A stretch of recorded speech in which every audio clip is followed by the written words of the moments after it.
Посольство Благословенного Царства Божьего для всех народов. Посольство Благословенного Царства Божьего для всех народов – это одна из самых больших полноевангельских христианских церквей не только в Украине, но и в Европе. За 8 лет существования церкви более 800 тысяч человек приняли Иисуса Христа своим Господом и Спасителем. Около 20 тысяч человек являются прихожанами церкви. Социальная работа Посольства Божьего не остается незамеченной представителями власти. Молиться. І будуть всі єдино, як Ти, Отче, в мені, і я в Тобі.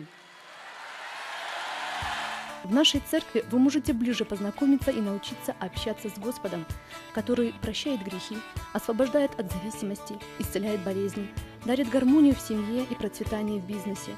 Только Бог может решить все проблемы и ответить на все ваши вопросы. Служение Посольства Божьего проходит по адресу: город Киев, проспект Тучины, 18, легкоатлетический манеж, четверг 18:30, воскресенье 10:00 и 14:00. Ответы на волнующие вас вопросы вы можете получить, позвонив на круглосуточную телефонную линию доверия 254 22 46 и 254 20 29. Консультации бесплатны. Мы рады принять вас в семью Посольства Божьего. Бог любит вас.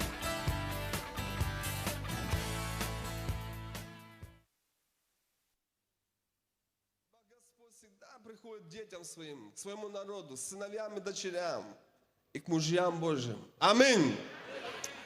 Поприветствуйте друг друга. Скажи, как хорошо, что ты в Доме Божьем. Пусть возрадуется твое сердце находиться здесь, потому что сказали, что эту неделю мы будем в Доме Божьем.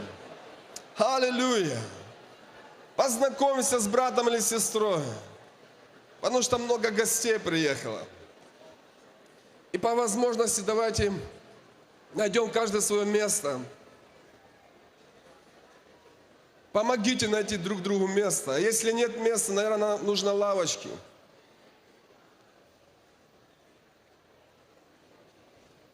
Давайте будем усаживаться. Потому что есть еще слово для нас, есть Божья премудрость для нас. Да. Хорошие приветствия ваши, радостные, отлично. Аллилуйя, аллилуйя. Давайте будем усаживаться. И пока вы усаживаетесь, пусть ваши уши будут открыты.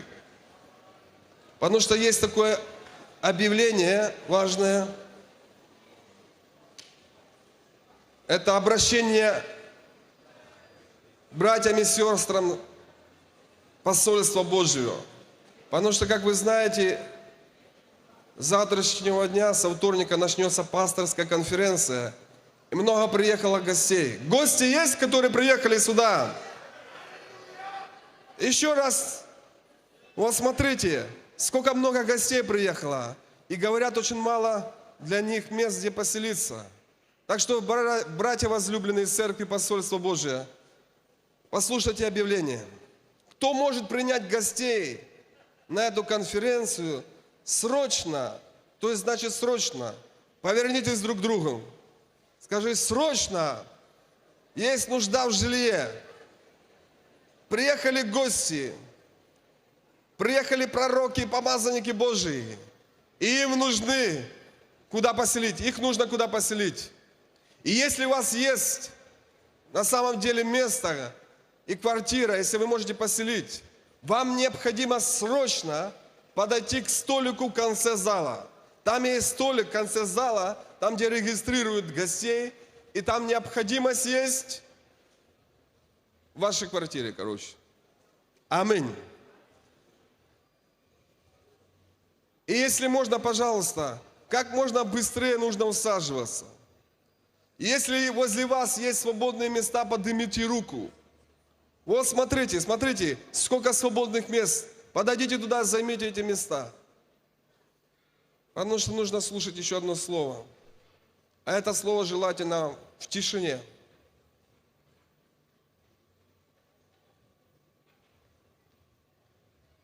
Быстрее, быстрее, быстрее. группа порядка или лидеры, помогите усадиться людям. Помогите направить каждого на свободное место. Если нету стульев, я думаю, здесь на лестничке можно сесть.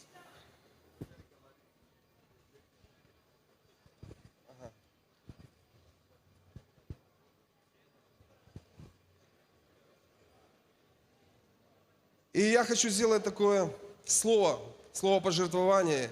Я верю, что на этой конференции мы приехали получить какую-то определенную мудрость и какое-то разумение. И я знаю, что Бог хочет всегда перевести нас на другой уровень. То есть всегда лидерская или пасторская конференция, это Бог хочет переводить нас на другой уровень.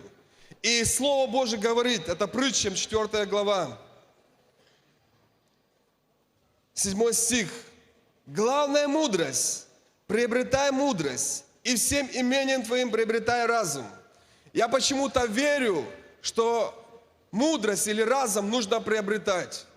Я думаю, насколько я ценю, потому что следующий стих говорит, высоко цени его, насколько я ценю то, что я хочу получить, настолько то и будет ценно для меня. Я хочу, чтобы мы сейчас сделали пожертвование. Также, если вы принесли десятины, это тоже хорошее время, это хорошая почва. И если у вас есть семя веры, вы тоже можете влаживать в эту конференцию, в эту лидерские. Это благоприятная почва. Я знаю, что то, что мы хотим сегодня посеять, оно зря не пройдет. Давайте поднимем руки с тем, что мы хотим посеять сегодня на этом месте. Потому что я знаю, если вы пришли приобретать мудрость или разум, вам необходимо это, знаете, положить какую-то цену. Давайте вместе помолимся и согласимся. Отец, во имя Иисуса Христа, мы так благодарны Тебе за это время, за эти лидерские и пасторскую конференцию. Мой Бог, я знаю, это время, оно благоприятное для меня. И я знаю, Господь, что то, что я буду сеять сегодня, это будет сеяться в мое будущее. Оно будет сеяться в ту премудрость или в тот разум, который я хочу приобрести. Потому что Слово Божие говорит, приобретай мудрость, приобретай разум всем имением своим. И я хочу сегодня приобретать то, что Ты определил для меня. Во имя Иисуса Христа. И все сказали аминь. И я хочу представить вам спикера этой конференции и лидерской школы. Это апостола, пастора Сандея Деланша. Давайте поприветствуем. Очень громко, большими аплодисментами.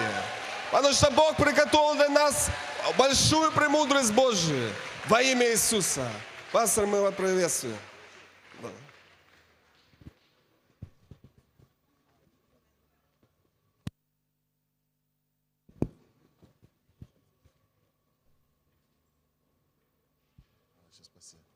Слава Господу.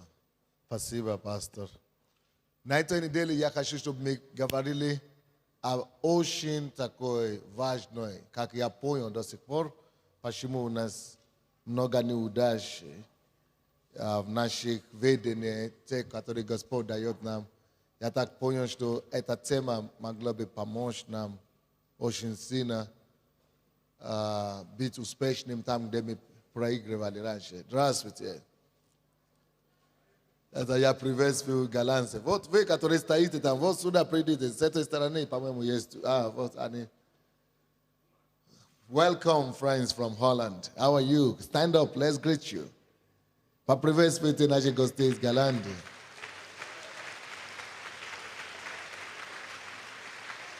Welcome, Pastor Gabi. Thank you for taking care of us last week. We were just with you till Friday. Thank you very much. Please have your seat. Только что мы закончили. Кто-нибудь был в курсе, что пастор уезжал на прошлой неделе? Только что мы закончили очень важную конференцию в Голландии. Может быть, пастор Габи скажет нам, какая там была конференция вообще. Есть ли второй микрофон? Принесите, пожалуйста. Come and tell us how the conference was in Holland. And were you guys blessed? And the significance of the conference. Поприветствуйте.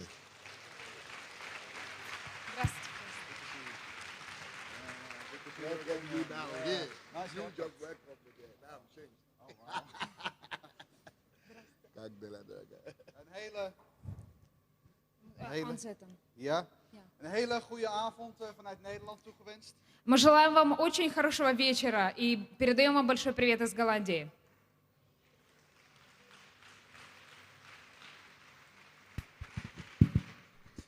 Fantastisch om in jullie midden te mogen zijn. Мы очень рады, что можем быть сегодня среди вас. Met mij heb ik een team van 11 mensen vanuit Nederland meegenomen. В этот раз я привез с собой команду из Голландии из 11 человек. En wij vinden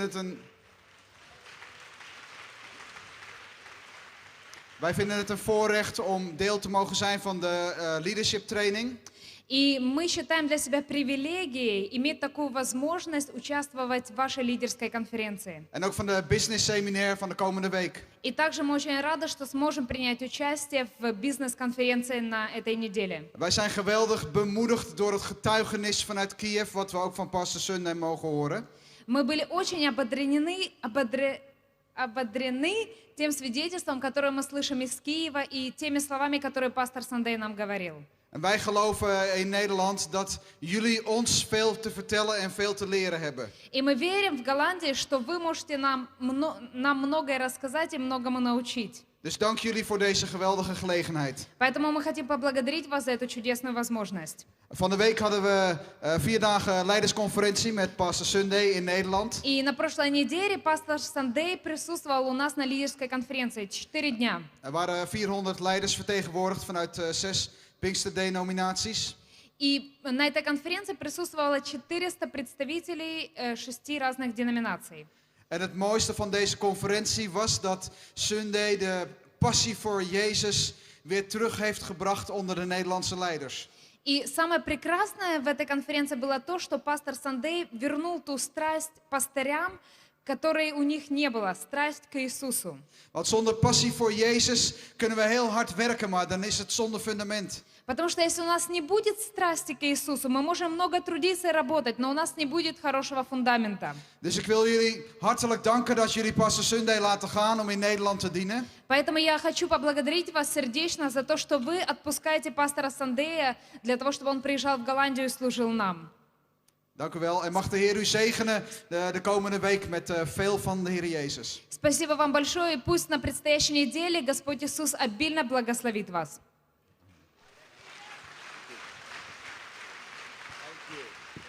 It's a pity you couldn't come with your wife. Yeah, next time maybe. Why did you come today? You are tired. You are supposed to go and sleep. No, I'm fresh. Fresh man. Yeah, it's okay. Thank you. Спасибо. Да.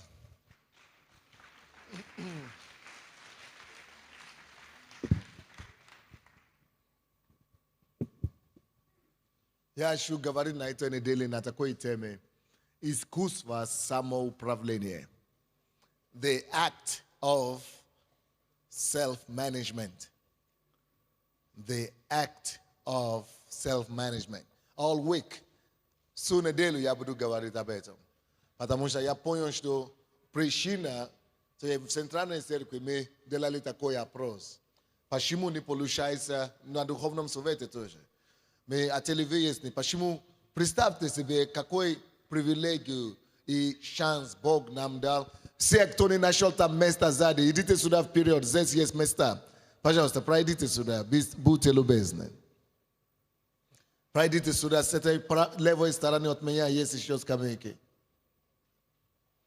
То есть у нас Бог дал нам такой великолепный план, программа и благословение иметь возможность жить и участвовать в системе 12, как сам Иисус это делал.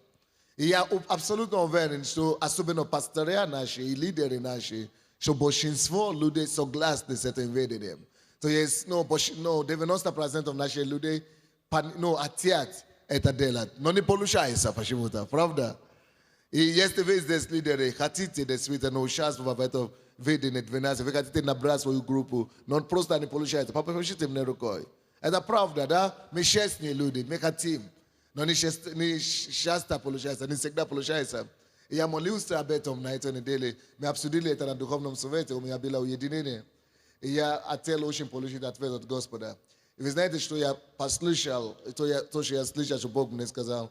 Он мне сказал, помоги твоему народу, твоим людям, помоги им, просто помоги им знать, как планировать свое время, свои ресурсы, свои возможности, как планировать время. У них такое состояние, скорее всего, что рук не хватает на все. Там сзади меня хорошо слышно. То есть рук не хватает на все. И нужно это искусство передать, чтобы все члены церкви, кто хочет, по крайней мере, лидеры, чтобы мы могли служить Господу действительно без слез, чтобы мы могли так грамотно, органично планировать свое время, свои возможности, свои служения. У нас в этой церкви вообще-то много чего происходит.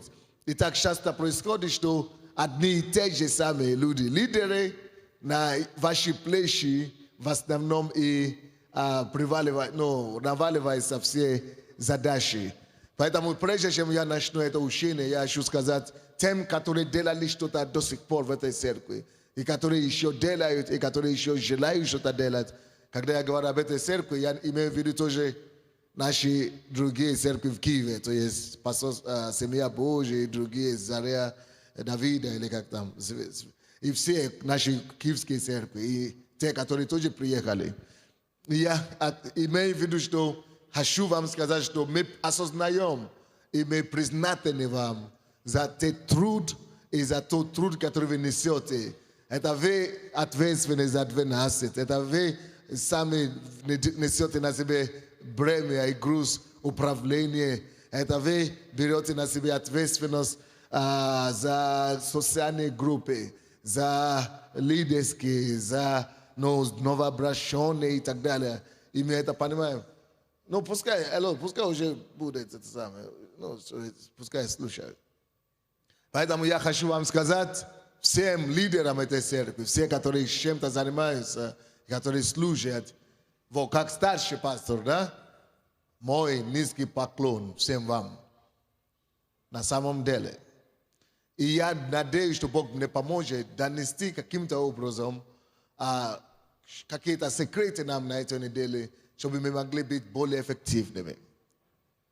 Давайте помолитесь за меня и вообще за всех нас, за друг друга. Давайте помолимся, чтобы Бог поможет нам, чтобы Он помог нам, вернее, чтобы это не было очередное учение. Вы знаете, я устал давать учения в этой церкви, потому что нет такие откровения, чтобы мы не слышали еще. То есть, так нужна благодать Божия, чтобы не только вы получили это слово, но мне так нужна эта благодать, чтобы мы все стали исполнителями этого слова. Давайте помолимся. Молитесь за меня, молитесь за себя.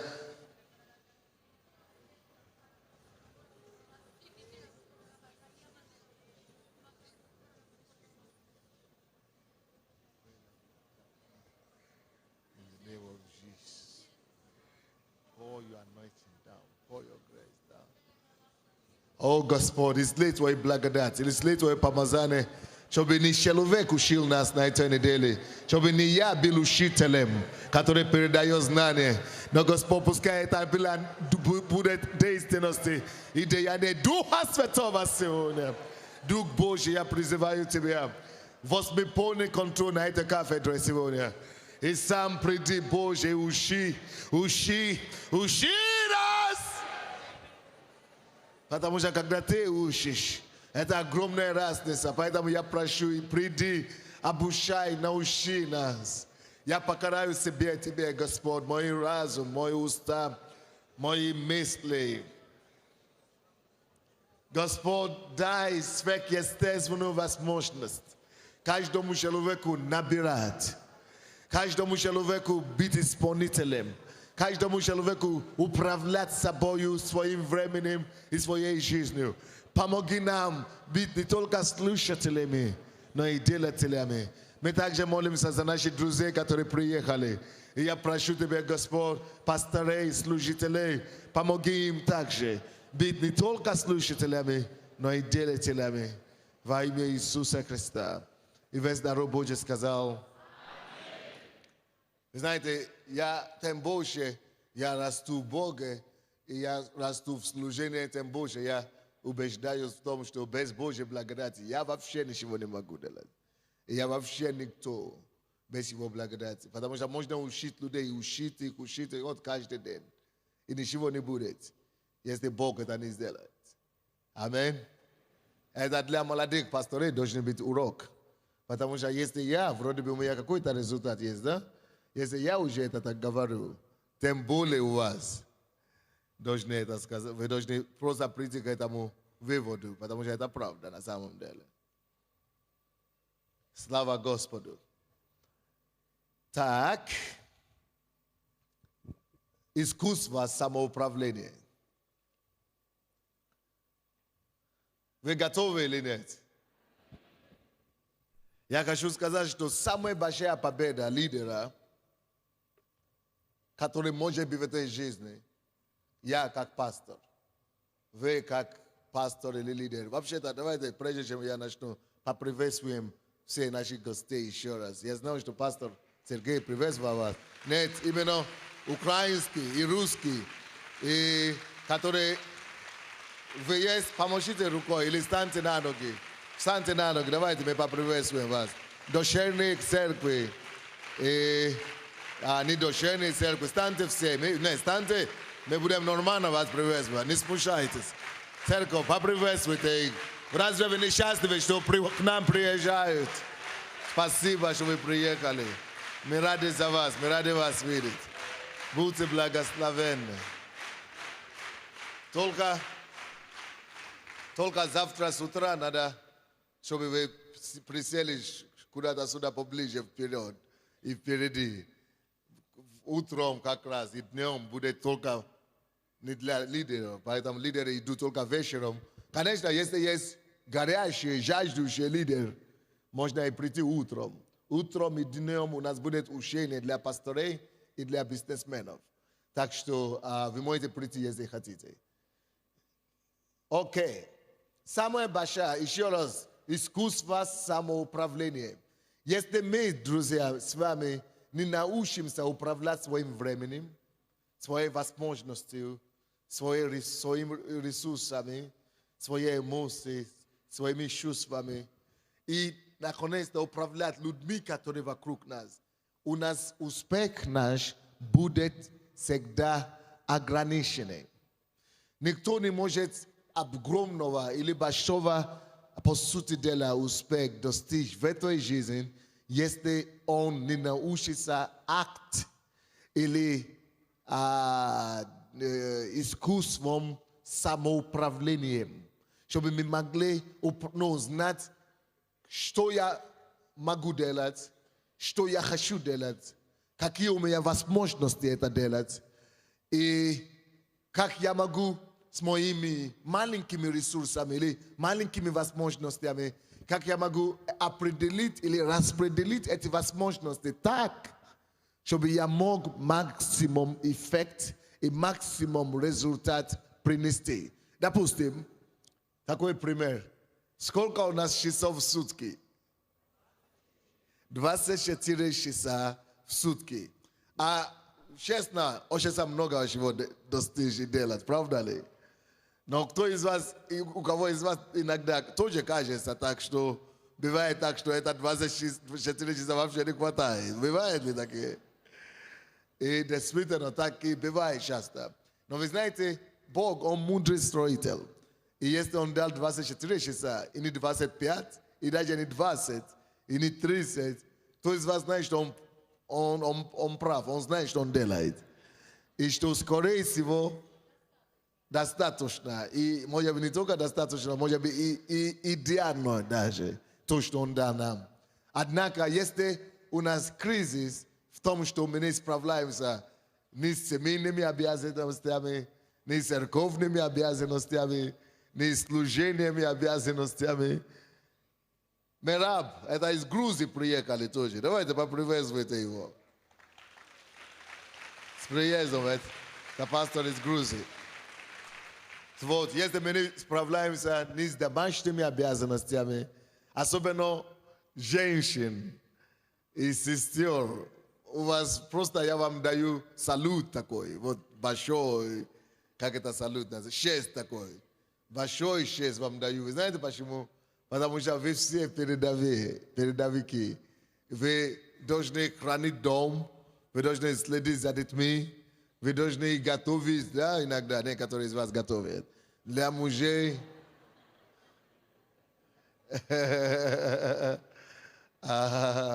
Еще самое поразительное, что вы еще находите время для служения вообще-то. И как это ни странно, большинство служителей в церкви даже, догадываетесь, кем являются? Женщины как раз являются большинством служителей, количество, большее количество служителей, это эти же самые женщины. Те же самые, которые передовики дома, которые накрывают стол дома, которые работают еще где-то на работе, за детьми ухаживают. Я просто говорю, низкий поклон. На самом деле.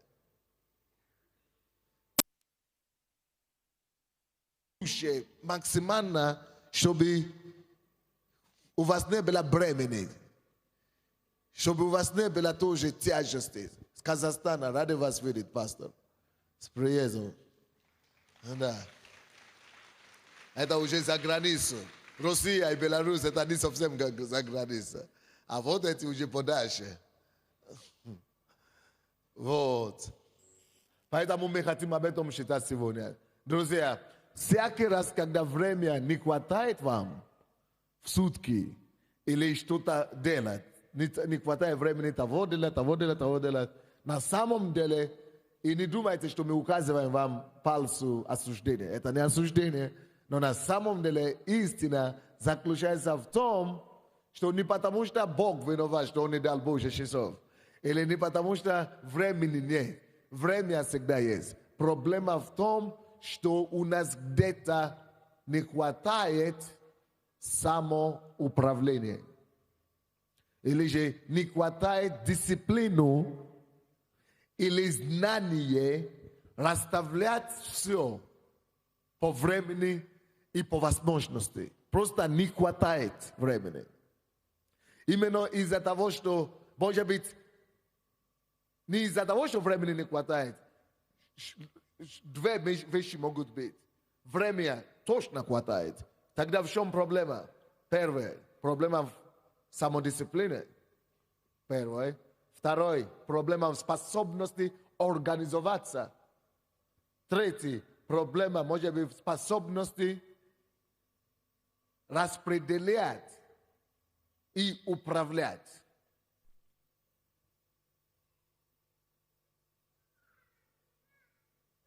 Четвертое, проблема может быть недостатка знания, как это все делать. 4 пункта я вам дал, да? Скажите мне, в чем никогда не может быть проблема? Что не хватает времени? Нет, это не проблема. Со времени нет проблем, а? Значит, в чем может быть проблема? Первое, самодисциплина. Второе, не, что-то я не слышу, только пастора Софию голос. Еще раз. Во-первых, знаете, что со временем нет проблем. Вот это первый пункт. Со временем нет проблем. Не время виновато. Со временем порядок. Значит, в чем тогда может быть проблема? Во-первых, самодисциплина может быть не хватает. Второй. Какой? Неумение организоваться. Третий.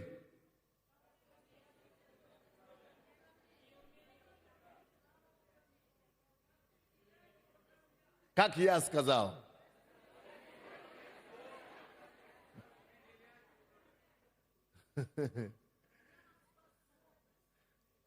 Проблема способности. Может, нету способности или умения управлять или распределять.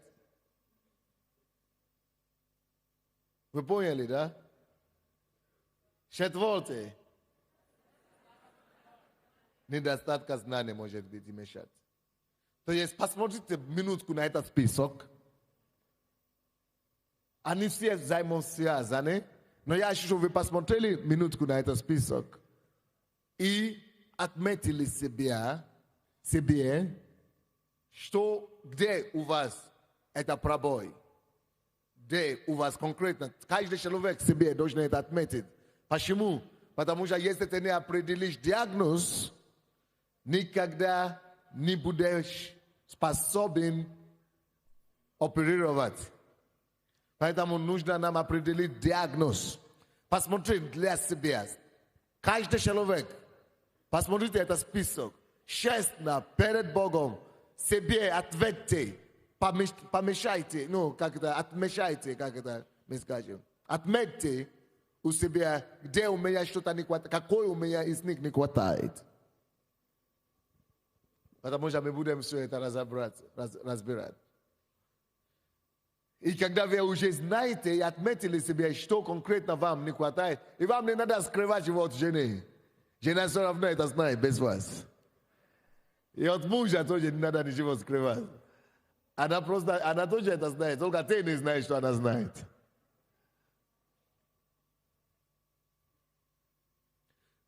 Если вы сможете одержать победу над этими пунктами, то ничего практически, не то, что ничего, то есть практически нету такой цели, которую вы поставите перед собой, которой буквально невозможно будет достичь.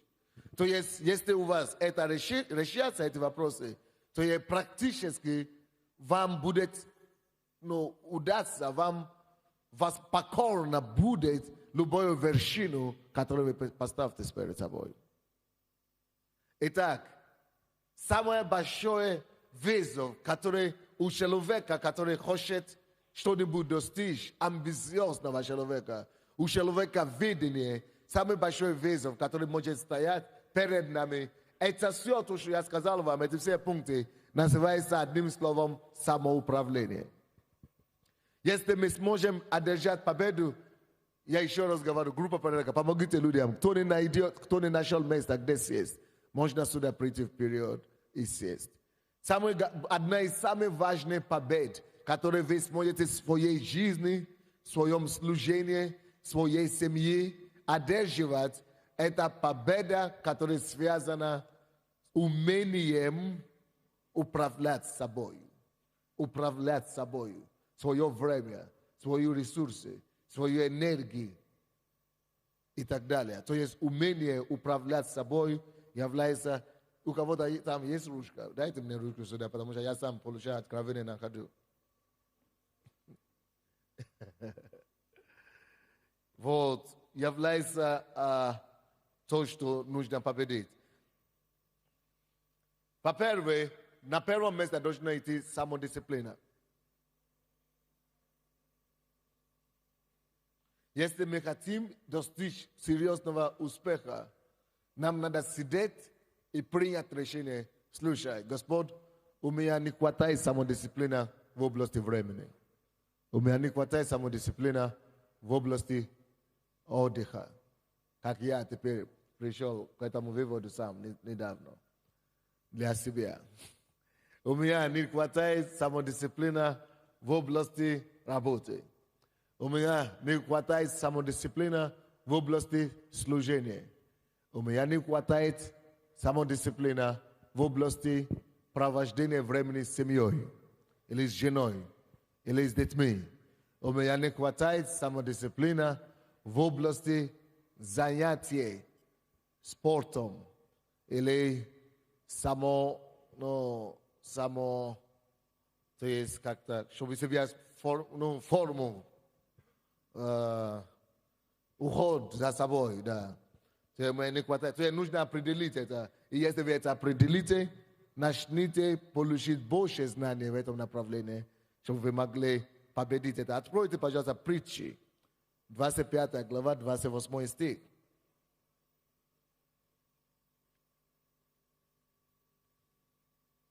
25 глава, 28 стих.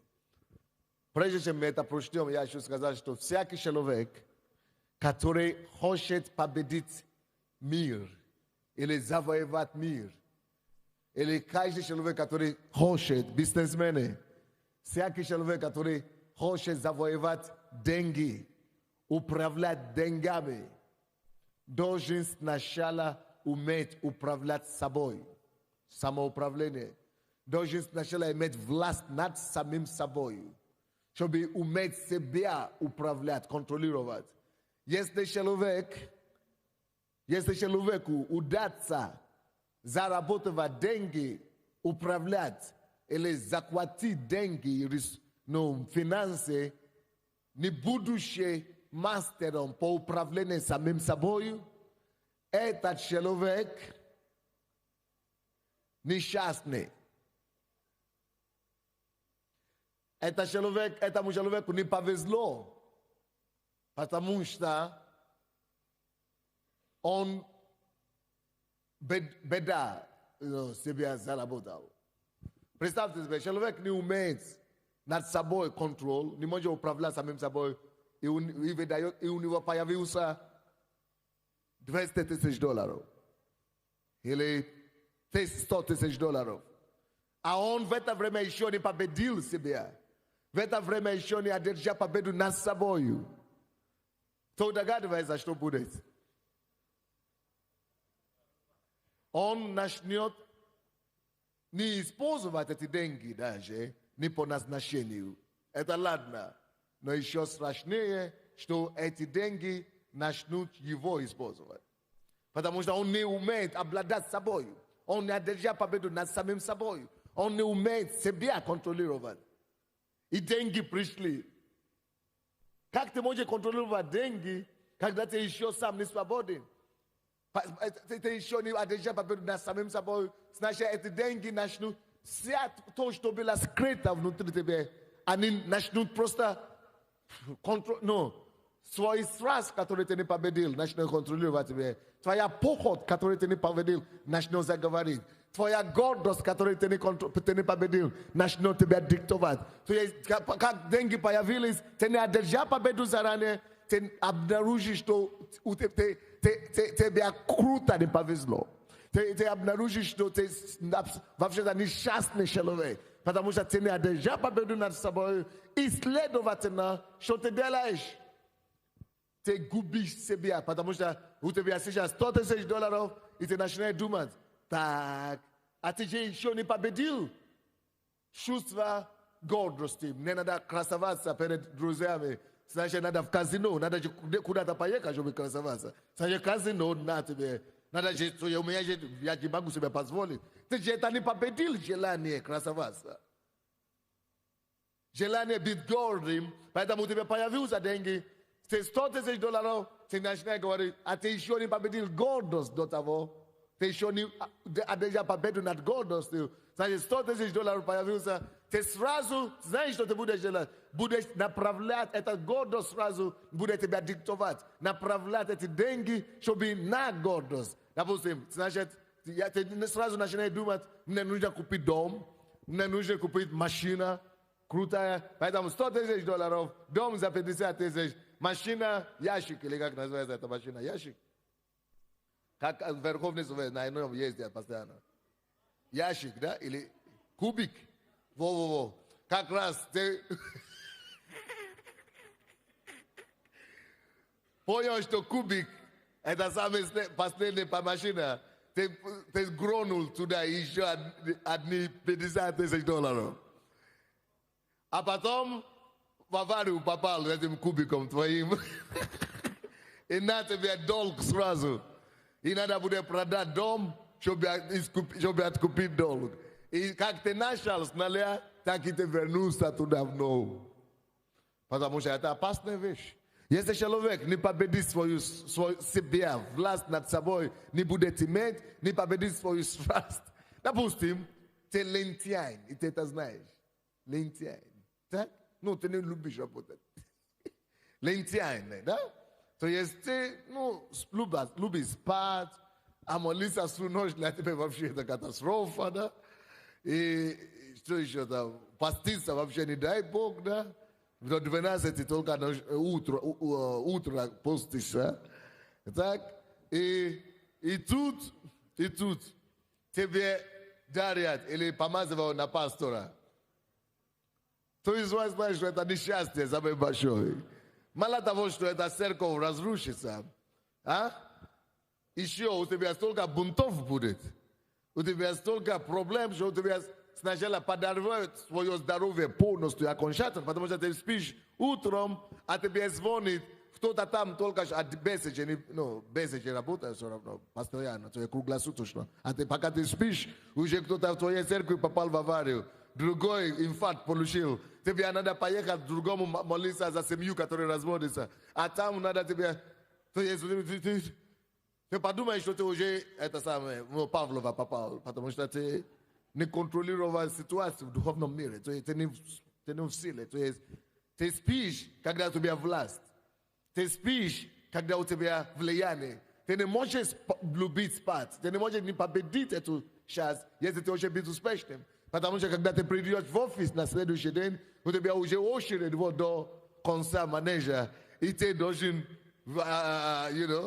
решить что-нибудь. И ты просто с ума зайдешь. То есть, можно любой вопрос понять. Если ты не умеешь победить себя, если ты не можешь себя сокрутить, ты не можешь контролировать себя. Допустим, ты не умеешь контролировать времени. Ты не умеешь контролировать времени. И ты стал лидером. У тебя семья просто развалится. Потому что лидер, это значит, что люди есть, которые за тобой ходят. И если ты, будучи лидером, хочешь действительно, если ты действительно настоящий лидер, и ты любишь людей, то тебе хочется проводить время больше с этими лидерами. Все время тебе захочется, то есть помочь им решать свои проблемы, внимание уделять им. И потому что ты не имеешь чувства времени, в это время уже 12 часов ночью. Жена первый день не видит, ребенка вообще уже не знает, если ты существуешь или нет.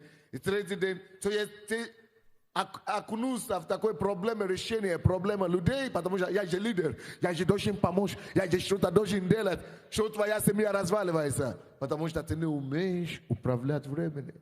Ты не можешь сказать, допустим, вот, ребята, значит, так, прием только такое время, с какого-то времени, а с какого-то времени я в своей семьей. Это есть, значит, ты умеешь чувство времени и имеешь победу над этим. Допустим, недавно уже 2-3 года, я принял решение. Я 3 дня в неделю до 12 дней должен быть дома. Утро я должен быть дома. Просто со своей семьей. Почему? Потому что я понял, если так по эскалатору съехаться, да, времени, то уже ничего не будет. Ни семья, ни дети, ничего уже не будет. То есть надо уметь сначала времени управлять, прежде чем ты можешь стать, допустим, лидером. Или же наоборот будет.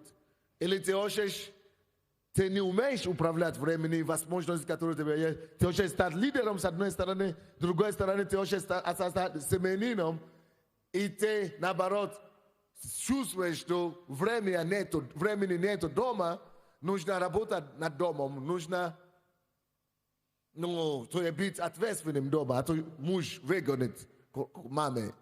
И чтобы это не произошло, ты понял, что нужно уделить ему внимание, а то плохо будет. И ты забросил вообще полностью твою группу.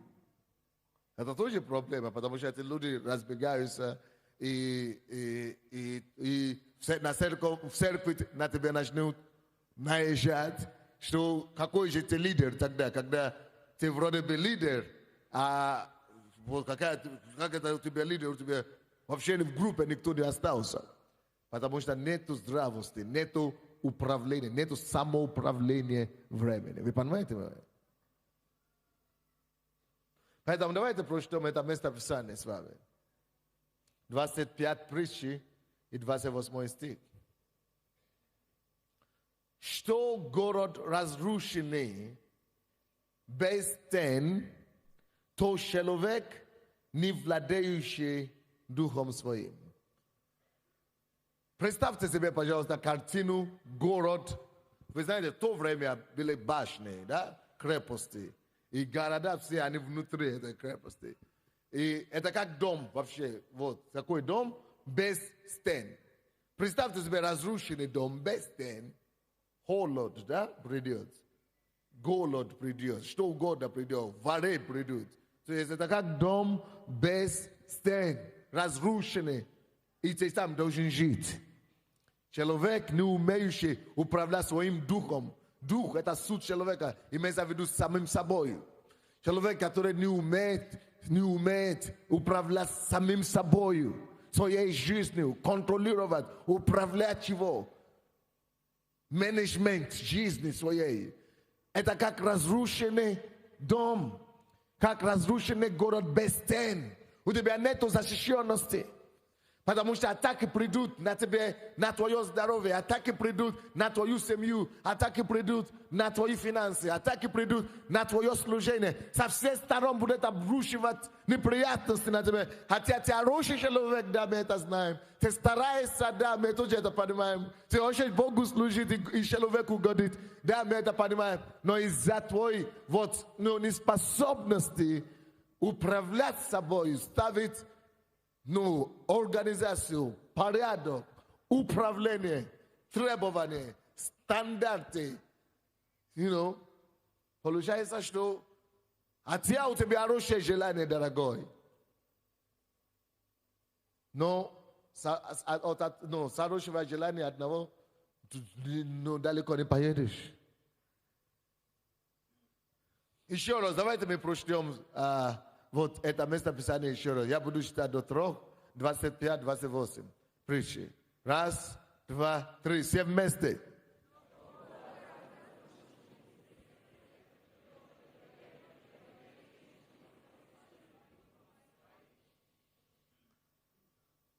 Как вы это понимаете?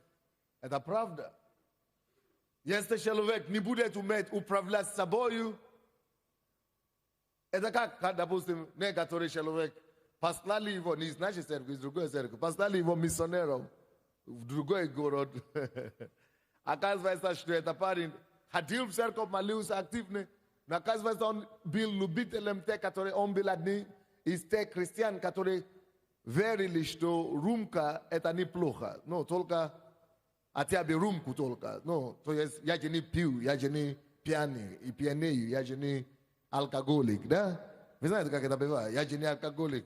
И человек попал, допустим, на Запад, да? Где, слава Богу, это не водка. А кроме водки, шампанский сорт, наверное, 100 разных сортов вообще. То есть и разные окраски, разные блестящие такие наклейки, разные. И миссионер наш приехал, у него глаза очень... Потому что в руки. И, конечно, ему хотела рюмка оттуда, хотя бы пробовать раз в жизни. Хотя бы пробовать раз в жизни. И рюмку тут пробовать рюмку, и там пробовать рюмку. Короче, пришлось эвакуировать миссионера срочно из страны, потому что так парень не стал алкоголиком, дорогие мои. Но стал алкоголиком. Серьезно? Это живая история. Настоящая. Даже в этом городе я знаю пастор, так называемый, который, то есть, потому что человек не управлял самим собой до конца. Я знаю пастор, который, крутой такой, да? Он был пастором, они любят, для него пастор это быть крутым, это, вот, привет, Андрей, или привет, Герри. Он же тоже, серьезный парень, да, я тоже пастор. Но человек, который еще не одержал победу над такими крутизны, что я тоже крутой, да? Он уже быть крутым, и поэтому для него пасторство это возможность быть крутым. Служил пастором, все отлично, пока денежки начали приходить. А когда тебе очень быть крутым, не будешь найти способы выражения. Короче, стал наркоманом. Это пастор называется. Но никто не знает, и не дай Бог, чтобы кто-то знал. То есть такие вещи бывают. То есть в чем проблема? Человек не умел управлять собой, обладать собой, управлять, руководить, самоуправление. Поэтому скажите со мной, самая большая победа в моей жизни, в моем служении, это победа над собой. Умение управлять собой. Умение контролировать, спланировать, распоряжаться собой. Это правда, друзья. Это масса примеров. Или, допустим, пастор, который учредил ночные молитвы, когда он сам понял, потому что другие церкви это делают. Окей? Потому что там молятся по ночам, там молятся по ночам. А он сам, сон это его идол. То есть сон, чтобы не спать по ночам, у него не получается. То есть, ну, он не одержал победу в этом направлении. Но он отел, чтобы церковь росла, он уже, чтобы сила Божья пришла, и утвердил ночные молитвы. И постоянно 2 часа уезжает домой. А потом вся церковь начала уезжать домой 2 часа. Следом за пастором. И эта программа развалилась. Потому что он не умеет. Он сам не победил себя. И то, что он начинает, не может быть успешным. Все разваливается. Можно разные вопросы поднимать.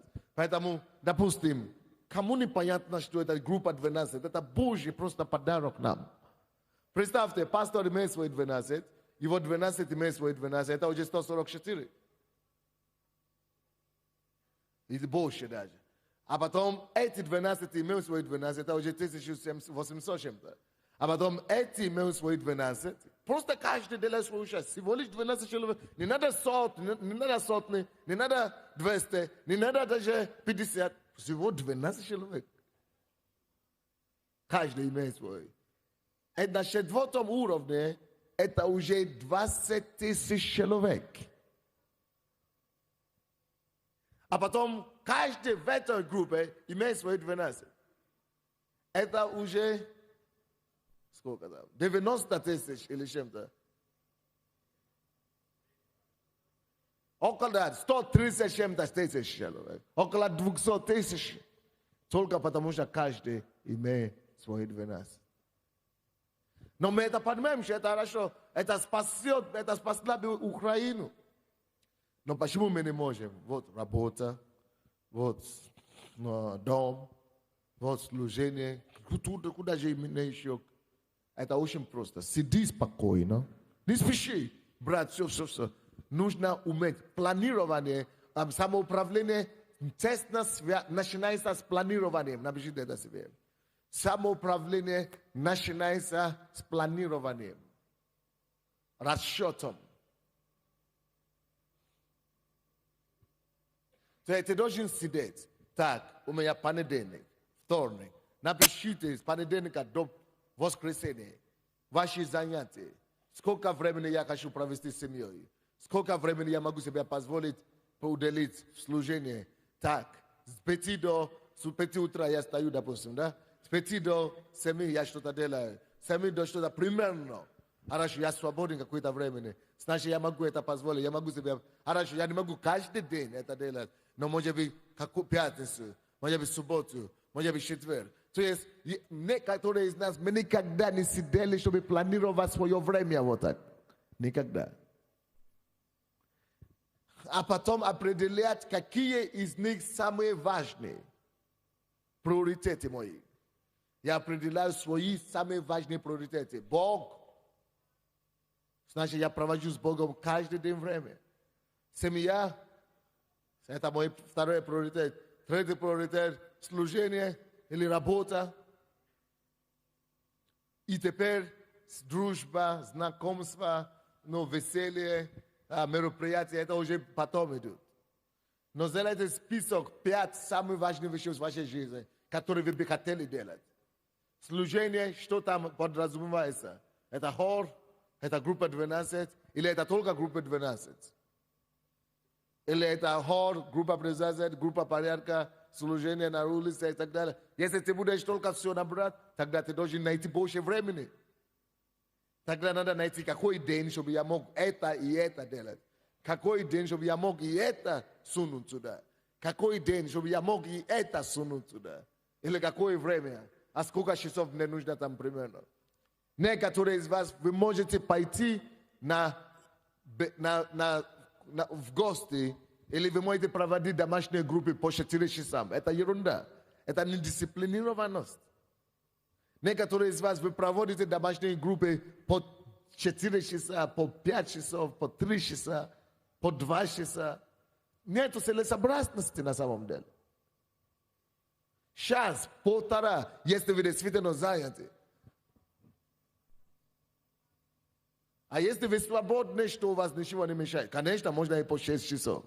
Но если вы хотите действительно планировать свое время и быть эффективными и оперативными везде, то вам надо реально смотреть на вещи. Вы понимаете, то, что я говорю? И не надо вечно расслабиться и просто делать, вести себя как будто ничего тебя не ждет вообще на свете.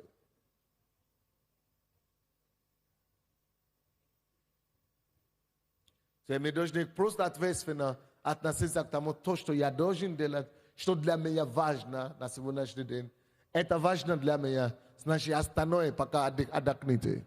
Если будет возможность, если будет время, мы это сделаем. Почему у меня не получается в гостях ходить? Ну, очень тяжело, потому что у меня есть другие приоритеты. И даже если я пойду куда-то работать, или служить, или что-то, у меня есть время, которое я должен там быть. Я больше 2 часов где-то быть, мне тяжело. Я должен спешить, потому что мне надо еще успеть то делать. И у вас должны сначала, если не получается держать это все в голове, просто напишите это все. И через ваши записки управляйте свое время, научитесь управлять собой, время ваше, отношения ваши. Что город разрушенный, то человек, не владеющий себе, собой. Город какой? Получается, что город разрушенный. Соломон здесь говорит нам, что человек, который не умеет управлять собой, у него разрушенная жизнь. То есть разваленная жизнь. То есть, как разваленный город без стен, так жизнь разваленная. Да, может быть, не видно пока что разваленная у нас жизнь, потому что, Бог еще благословляет, да? Мы еще где-то там катаемся. Но слушайте, 90% людей, которые отошли от церкви, по крайней мере, нашей церкви, у них жизнь, и они отошли именно по этой причине. У них разваленная жизнь. Они пришли к Богу, сначала порыв от радости, счастья такое, то есть порыв такой, эмоция, чувство. Но они хотели схватиться за все, и потом обнаруживаю, семья начинает трещить, да? но служение уже не получается. А потом уже эту же радость, за которой они пришли в церковь, уже начинают терять его. Уже потом депрессия приходит. Уже потом приходит разочарование вообще в церкви. Уже все не то. Уже лидер не то. Уже пастор не то. Потому что я не замужем. Вот я пришел в церковь, буду служить, буду это делать. И рассчитываю где-то в голове, что вот я сейчас выйду замуж, кто-то мне сделает предложение. А на кого ты положил глаз? Тот вообще на тебя не положил глаз. И ты уже все. То первый вышел или женился. Второй женился или вышел замуж. И ты уже думаешь, слушай, у меня ничего не выходит, не получается, все через рук. Потому что если замужество тебе надо, да? Тебе надо было сидеть, это написать и поставить это замужество свой, это отдельный вопрос, поставить это совсем на другой полке полностью. Говорю, это есть вопрос, да, я не убегаю от него, но это вопрос не мой прерогатива. Это Божья прерогатива, я отдаю его в руки Божьи, я помолюсь об этом, это Божий вопрос, это Божья забота, это его воля для меня, это меня не беспокоит, все, это Божий вопрос, Бог это решает, я теперь делаю то, что от меня зависит, а то, что от меня зависит, это ему служить, это его годить, это сделать свое служение, это оправдать свое призвание, все, пускай он заботится обо мне. А то и сплошные разочарования. И люди начинают уходить из церкви. И начинают обижаться, и начинают ругаться и так далее. Потому что они не понимают, как упорядочить свою жизнь. У них все разваливается. Разваленная жизнь – это всего лишь результат неорганизованной жизни. Посмотрите, все, которые переходят с одной церкви в другую, они думают, что они по настроениям переходят в церкви, другие церкви. Почему? Потому что они думают, здесь уже все не любят. Здесь уже все разлюбили, да, друг друга. В этом месте уже никто не любит вообще никого. Вот, я иду, значит, в другую церковь. Побудешь там полгода, и через полгода, или через 2 года, 6 лет. Уже там люди не любят друг друга. Уже там тоже надоело. Потому что у тебя проблема, дорогой. Ты не умеешь управлять самим собой. Ты не можешь управлять своей жизнью. И это твоя проблема. Поставить конкретно вопросы. Все, мои вопросы. Во-первых, я хожу в церковь по воскресенье. Я служу Богу каждый день. Я молюсь и провожу время с Богом сколько-то часов. 2 часа, 3 часа. Слушаю слово. Хожу на это служение. Хожу 1 раз на ночную молитву в неделю. Все. Хожу на воскресенье, хожу на четверг или среду и провожу свою группу у себя дома или у кого-то дома. Или хожу на пасторскую где-то. То есть я имею свои вопросы. Остальные по возможности. А вопросы, на которые я не могу вообще влиять, я вообще оставляю. Пускай Бог решает их. Это не моя проблема. Потому что через мысли дьявол потом начнет тебя просто... Вы знаете, если мы говорим о самоуправлении, то важную сферу, которую нужно привести в порядок, это тоже мысли. Нужно тоже уметь управлять мыслями своими. Потому что если ты будешь управлять только все вокруг тебя, то и физически, материально только управлять, а ты не будешь управлять внутри себя, то, что внутри тебя происходит, творится, именно через мысли не начнешь контролировать мысли, управлять мысли, ставить некоторые из них на полки, некоторые из них запускать на работу. Если ты не умеешь, если ты не будешь стараться управлять и ставить, и расчесывать как бы эти мысли, они тебя просто забьют.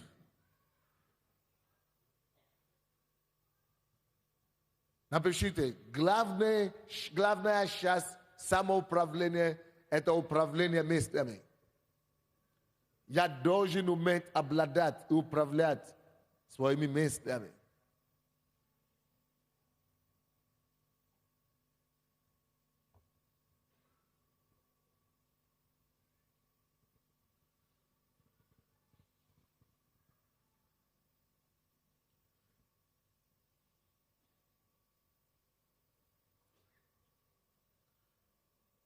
Настоящее самоуправление – это способность, напишите определение, это способность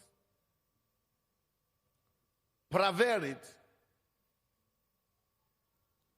мое желание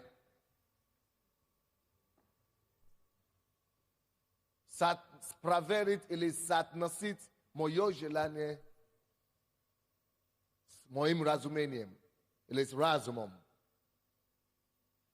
Допустим, мне хочется ездить на Мерседесе, но на самом деле у меня зарплата всего лишь $100 в месяц. Мало того, что хочется тогда. Значит, разумением, поставь это желание под контролем чего? Разумом. Разумением. То есть это способность сидеть и разумом фильтровать. Как фильтр.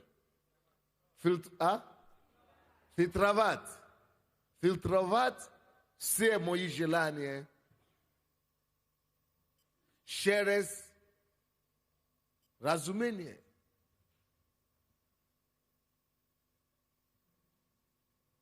Я сейчас вспоминал ситуацию, когда некоторые желания, это можно вспоминать миллион случаев, когда желание человека становится его погибелью. Кто-то так искали эту работу сильно так, что когда он нашел эту работу, эта работа потом его увела от Бога. Когда он нашел эту работу и заработал эти деньги, это потом разрушило его семью. Когда он нашел эту работу, заработал эти деньги, это потом, это именно то, что сделало его потом зависимым. Потому что в самом начале человек не поставил это желание, хотение, ладно, что она приятная, ладно, что она хорошая, но я лично не могу себе позволить. Это совсем другое дело. Он не фильтровал, как бы. Он не фильтровал это с этим разумом, разумением, который Бог дает. Это то же самое, как молодые люди сегодня. Мне хочется иметь boyfriend, girlfriend. Хорошо, сиди вместе. Сиди спокойно и подумай. Хорошо, если у меня будет сейчас парень или девушку, я и не женат. А потом что пойдет, что будет после этого? Беременность, аборт. Могу ли я себе это позволить? На аборте тысячи девушек умирают. Кидалка, парень убежал. На беременели убежал. Что я так буду потом делать? Разбитое сердце, бессонные ночи. Желание это ладно. Но надо это контролировать чем? Разумом. Поэтому твой разум должен быть здоровый разум. Если ты будешь контролировать разумом, потому что кто-то сказал духом, это абстрактный дух, ты же не слышишь дух, то есть разумом. Поэтому, чтобы твой разум мог здорово работать, работать нормально и контролировать, и поставить порядок твою жизнь, надо, чтобы ты умел контролировать мыслями. Надо, чтобы ты умел твои мысли поставить порядок, чистоте. Филиппийцам 4:8. Только то, что благ, только то, что приятное, только то, что доброе, только то, что честное, только то, что чистое, только то, что праведное, только то, что богобоязненное, только то, что честное. Об этом только я думаю. Все, что не входит в эту категорию, я себя дисциплинирую, контролирую, чтобы не позволить им обладать мной.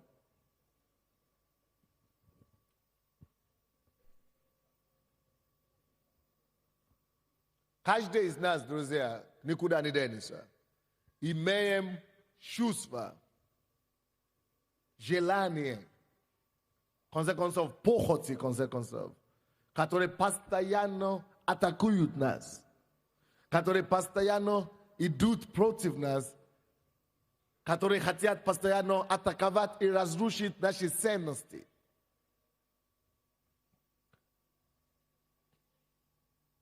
Мысли. И они все приходят через мысли в основном. Поэтому самоуправление непосредственно связано с мыслями.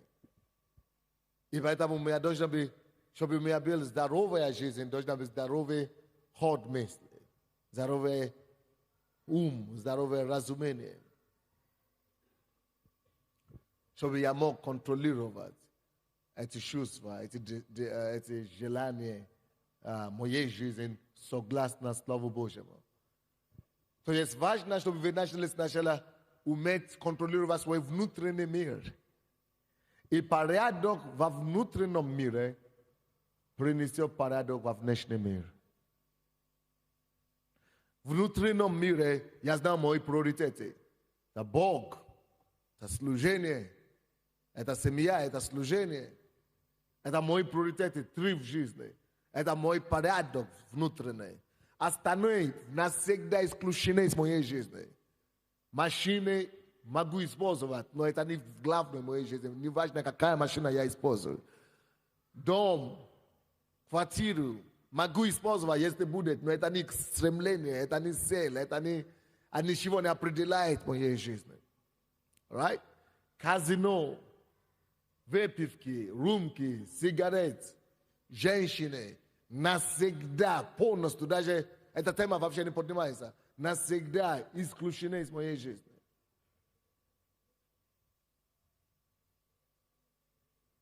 Навсегда. Есть некоторые вещи, которые должны навсегда быть исключены из вашей жизни.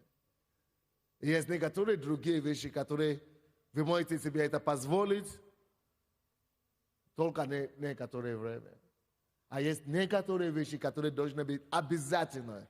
И это должен быть тот порядок, который должен управлять вашим внутренним миром. Если этот порядок управляет твоим внутренним миром, тогда тебе легче будет поставить внешний порядок. И требования какие-то себя выставлять. И идти.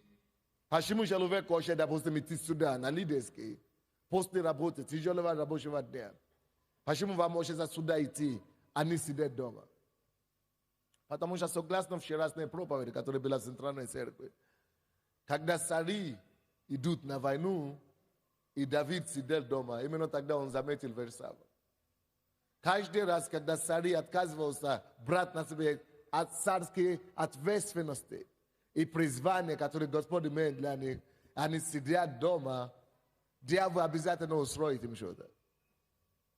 То я поэтому я знал мое место предназначения, я знал мои приоритеты, я иду туда. Поэтому меня не беспокоит вопрос, а почему не заехал к другу? Это не мой приоритет, это 5-й, 10-й приоритет.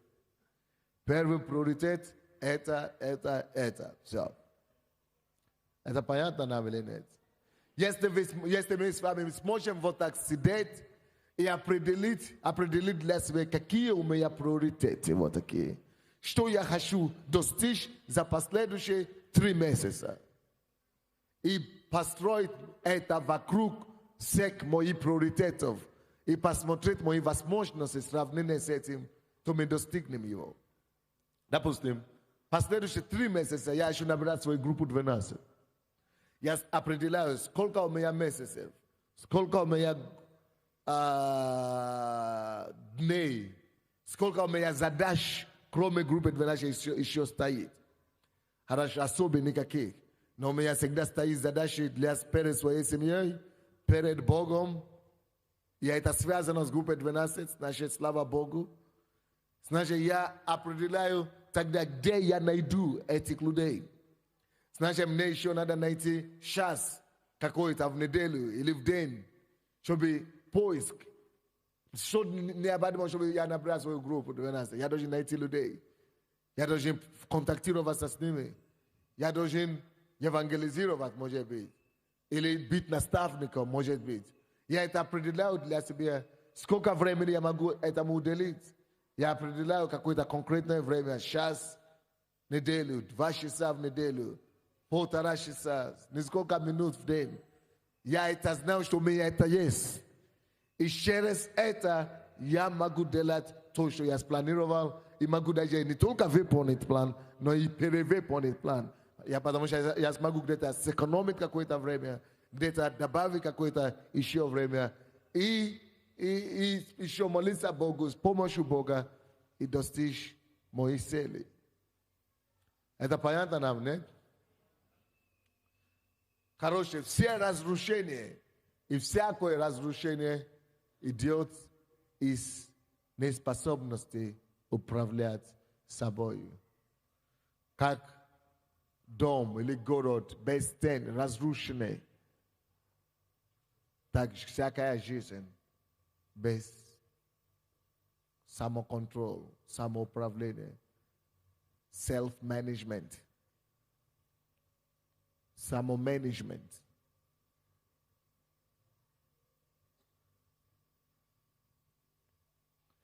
Давайте повернем лицо к кому-то и скажем, у тебя все начнется получаться в жизни, когда у тебя будет конкретный порядок в жизни.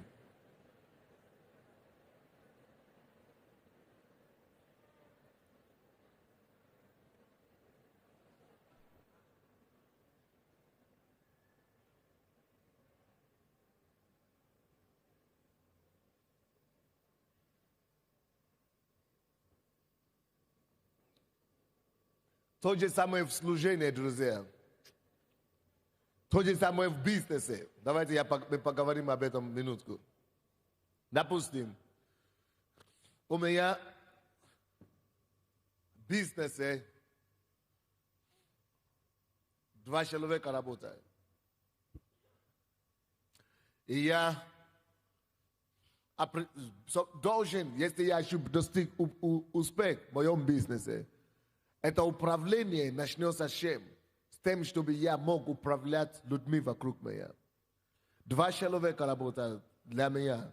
Значит, у меня должно быть постоянно совещание с этими людьми. Что я делаю на совещании? Я определяю для них обязанности, цели, задачи. Я имею в своей голове, какую задачу они должны выполнить в каком-то определенном времени. Я разбиваю это в разные кусочки для них. Вот к этому времени, и постепенно мы двигаемся к этому. К одному, другому. Я прихожу каждый день, напоминаю эти задания, и перепоручаю, и слушаю отчет от них. Он сделал один шаг, потом мы можем сделать другой шаг. То же самое для пастырей. И то же самое для всех лидеров 12. Допустим, у вас группа 12, и у вас всего лишь 12 человек в вашей группе, а вам надо 144. Окей, как это делать? Очень просто. Все нужно просто организовать. Прийти на домашние группы, не только помолиться, не только читать слово и уехать домой. Вы должны проводить домашние группы как совещание, или как мы говорим, как совещание. Вы должны сидеть с людьми, вести это как бизнес-собрание. Само собой, что мы будем молиться. Само собой, что мы будем считать слово. Но это слово, как вы считаете, его должно отличаться. Она должна быть построена и просчитана систематически, как систему, как учение. Что имеется в виду? Имеется в виду, что когда вы считаете проповедь, какую-то тему, которую вам дали, вы должны это преподнести так, как будто словно вы обучаете этих людей подниматься на ваши уровни. И делать то, чтобы они тоже имели потом способности делать то же самое, что вы делаете. Не только вы кормите их и используете и восполняете их нужды. Нет. Или вы отвечаете на их вопросы. Или помогаете им решать их проблемы. Нет. Вы проводите его так, что с одной стороны вы помогаете им решать свои вопросы, não é minimani, sarane, é może być 30%. A 70% времени вы проводите группу так, чтобы обучать, поддержать и заседать уверенность в людях, что они могут, что вы верите в них, и что вы строите и созидаете их, вашу веру в них, их веру в себя, и направляйте их к совершению определенной задачи. Это понятно или нет? И поэтому даете им эти задания и даете им сроки исполнения и контроля, сроки. То же самое в бизнесе, то же самое. Поручайте им новые территории, доверяйте им новые вызовы. То же самое, таким же образом, с этой командой вы можете запросто управлять и социальными группами. И знать абсолютно, что происходит со всеми вашими людьми, даже если у вас 1000 после них. Научите их тоже работать как система со своими людьми, проводя времени со всеми по телефонам, в общении. Знаете, кому вы будете поручать о школах, социальной группе, о стариках. И потом, когда вы собираетесь в следующий раз, вы должны обязательно помнить.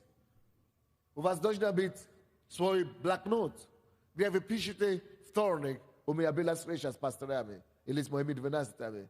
Кому-то я дал такое задание, кому-то я дал такое задание. Никогда не поручайте, не доверяйте им, что они сами напомнят вам, что вы им дали, или что вы им сказали, или что они вспомнят, или сами скажут. Всегда имейте контроль для себя, чтобы вы всегда знали, что вы даете кому-то. И когда вы придете, вы просто открываете свой и даете им, напоминаете им, вот тебе такое, что ты сделал. Давайте, если не сделал, давайте еще раз начните с нуля с ними. Вы понимаете, что я стараюсь преподнести или нет? То есть не просто вы должны ходить на группу и собираться, молиться и расстаться. Это не группа, это не то, как она была придумана. Вы должны собираться с ними, имея конкретно как задание, цели. Что вы хотите достичь? И не просто как группа всем дать, а каждому человеку давать по своей способности. Не всем подряд то же самое. И обучайте и научите их также справляться с теми вызовами, которые у них будут. Не с позиции осуждения, а с позиции сотрудничества и товарищества. Кто-нибудь понимает меня, да? Так что группы домашние, это не просто общение. Это школа, где есть домашние задания, где есть занятия, где есть задачи. И где мы проверяем эти задачи. И это семья одновременно, где мы любим друг друга, где мы поднимаем друг друга, где мы помогаем друг другу достигать новые вершины в жизни. Если все мы, пасторы, поможем нашим 12 вот так организоваться и научим их обучать своих же так организоваться, легче будет всем нам. То есть самоуправление, не только меня самого, а мне помочь моим людям научиться самоуправлению. И помочь им научить их обучать другим самоуправлению. То, что я сейчас сегодня делаю, именно это самое я и делаю сегодня. Я надеюсь, что вы видите и начнете это практиковать все. Это понятно или нет?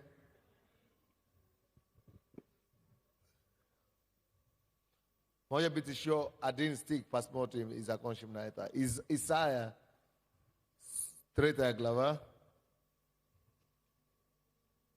и завтра продолжим вечером.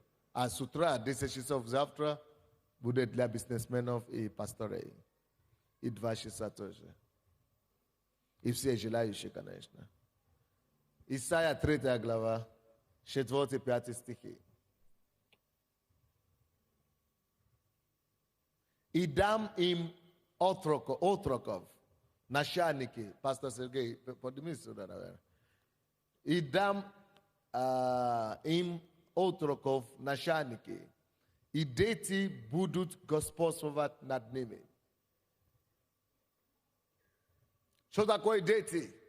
Это здесь Бог говорит о проклятии, которые придут на Израиль.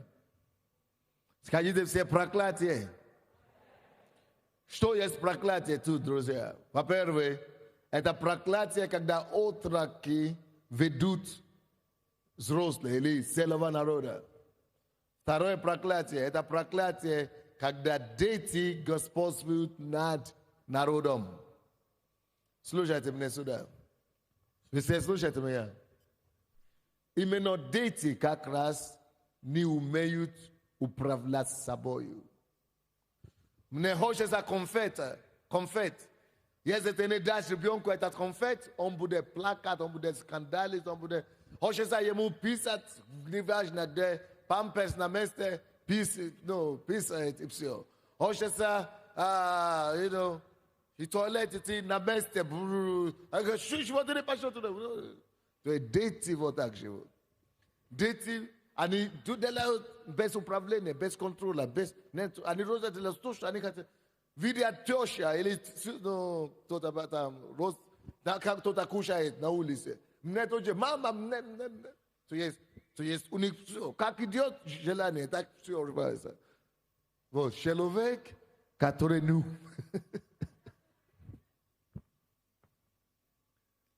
Почему важна эта тема, которую мы сейчас учим с вами, друзья?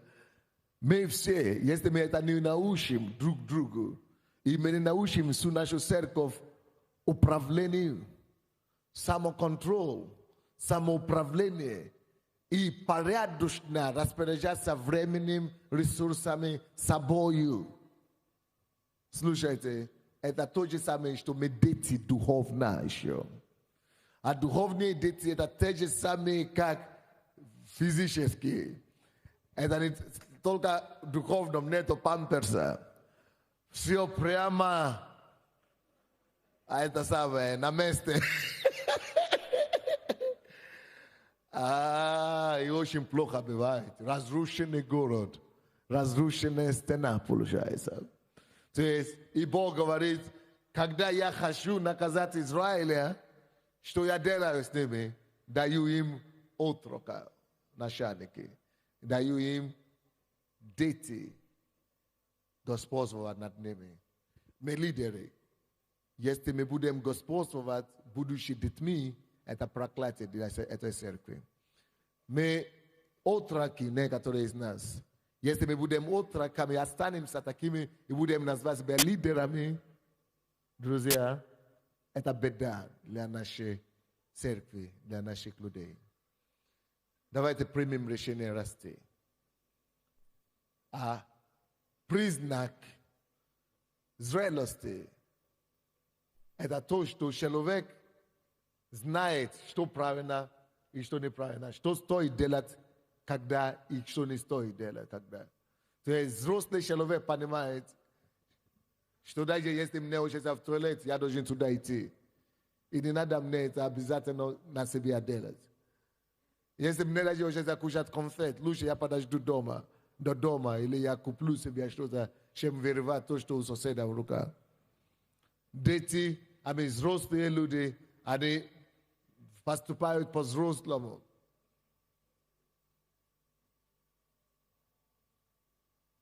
Человек, который не может управлять свою страсть, свою эмоцию, свое желание, он абсолютно никакой в духовном мире. 4-5 стих. И в народе один будет угнетаем другим. Вот результат. Когда отроки и дети, младенцы управляют народом. не забота будет о друг друге, не любовь в группе 12 будет, а наезды постоянно. Лидер наезжает на прихожан, вот это еще не делает, и вот это, короче, начинает бить овес, и угнетает, и уже пол церкви покидывала половину группы, уже почти все, уже 90% уже прибегали сюда. Потому что люди ищут, где будет нормальное отношение. Потому что когда дети, они только хотят доказывать, что я же здесь старше, я же здесь кто-то, я же здесь важный, это я же лидер, значит. И в народе один будет угнетаем другим. Потому что дети, потому что ребенок. И каждый ближним своим будет угнетать. Юноша будет нагло превозноситься над старшим. Вот, это я здесь лидер. И что хотите, не хотите. Делайте, что хотите. Это вот. Потому что младенец, отрок, дитё, который помазан на царя, это угнетение, это издевательство, это проклятие. Подними свои руки и скажи: Господь, помоги мне не остаться детем. Помоги мне не остаться младенцем. Помоги мне, Господь, встать и расти дальше. Твоей благодати, разумение и управление самого себя. Во имя Иисуса Христа. Юноша будет нагло превозноситься над старцем и простолюдин над вельможей. Это проблема. Вот что происходит, когда люди отказываются расти в управлении себя. Давайте подумаем, какие вызовы у нас в жизни. Вызовы, которые у нас в жизни, в том, что я много чего хочу делать доброго, но меня не хватает. То же самое с финансами.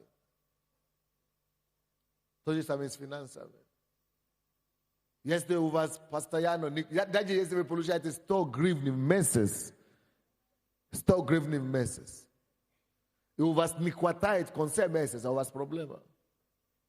Не зарплата виновата, а способность управлять.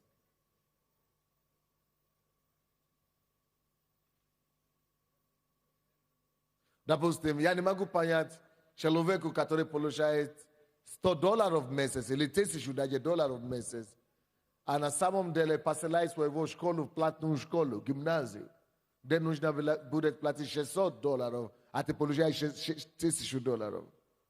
А потом жалуется, что не хватает. Конечно, не хватает. Если пока у тебя нет таких денег, если нужно платить $600 в школе, так тебе надо сначала ждать, чтобы получить сначала хотя бы $4000. Или $2000, или $1500. Все относительно. У кого-то это 100 гривен, у кого-то это 1 миллион не хватает. Но когда что-то не хватает, у тебя проблема не с деньгами этими, которые количество их. Количество их вообще это не принципиально, а мое отношение и умение совладать ими.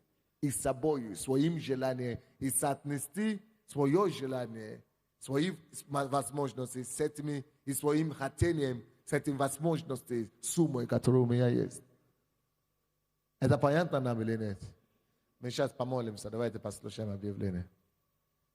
Алло, девушка. Я уже закончил, но подождите, мы помолимся после объявления. Приветствую всех служителей посольства Божьего, а также гостей. Прослушайте, пожалуйста, расписание объявлений. Убедительная просьба всем членам церкви, пришедшим на конференцию, зарегистрироваться перед началом служения в своих ветках возле финиша. Время регистрации пройдет с 9 до 10. Поселение иногородних пройдет после служения в конце зала возле финиша. Завтра, 1 октября, конференция продолжается. Служения состоятся в 10:00 для бизнесменов, 14:00 для пастырей, а также бизнес-конференция в том числе, которая пройдет в конференц-зале в Манеже. Мужская конференция состоится 4 и 5 октября в Манеже. Служения пройдут в 10:00, в 14:00 и в 18:30. А также приглашаются женщины-бизнесмены на бизнес-конференцию, которая пройдет в 12:00 по адресу улица Магнитогорская, 1. Братья и сестры, администрация ответственность за сохранность вещей не несет. Церкви кандидаты, желающие стать под покровительство посольства Божьего, просьба подойти к столику возле зала. Для вас есть информация. В конце зала. В конце зала. Всем студентам дневного отделения «Иисус Навин» завтра быть в Манеже с 10:00 на конференции, зарегистрироваться у столов «Иисус Навин». Уважаемые братья и сестры, кто может принять гостей конференции, срочно подойдите к столу в конце зала. Спасибо за информацию. Спасибо. Давайте станемся. Хочу сказать, что мужчины, кто здесь мужчины, давайте воскликнем Богу, как по-мужски. Кто-нибудь из мужчин смотрели в субботу передачи наши? А? Как вам? Слушайте, пастыря, вам надо мне дать счет. Я не знаю, мы собрали все-таки пожертвования достаточно на телевидении или нет. Вам надо мне дать отчет. Пастыря, алло. Скажите мне, сколько из вашей церкви пожертвований на телевидении мы могли найти? Алло, если кто-то в зале есть, кто хочет помочь нам по телевидению, некоторые уже люди пришли, финансы помочь нам, вы хотите жертвовать 5 гривны, 10 гривны, $10, нам нужно там $3,500 платить каждый месяц.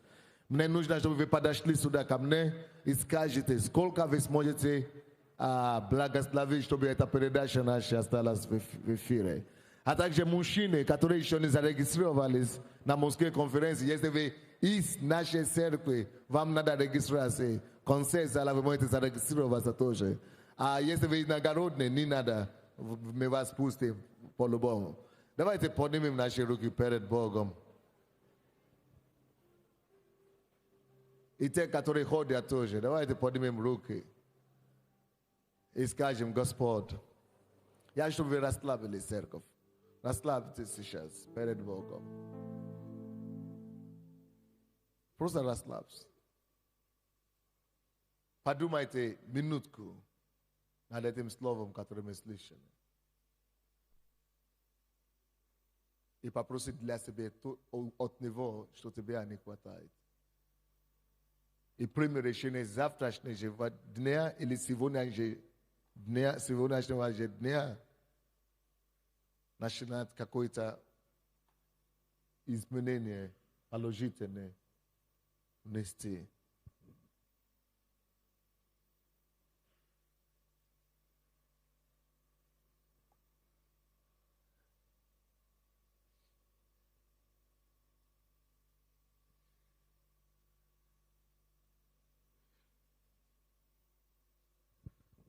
Господь, мы просим, чтобы Ты помог нам в этом.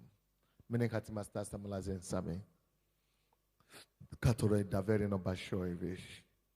Мы выслушали, что если благословение приходит, и мы не умеем управлять, это беда, это не благословение. Мы хотим действительно стать служителем неукоризненным, которым не будет стыдно отвечать за то, что Ты даешь нам. Помоги нам, Господь, чтобы на этой неделе действительно порядок пришел в нашу жизнь. Управление, самоуправление, научи нас этому искусству. Мы просим об этом, Отец, во имя Иисуса Христа. И весь народ Божий сказал. Аминь. Спасибо. Если, еще раз говорю, если вы желаете помочь по поводу телевидения, финансами, придите ко мне после служения. Завтра 7 часов, а пасторы, бизнесмены 10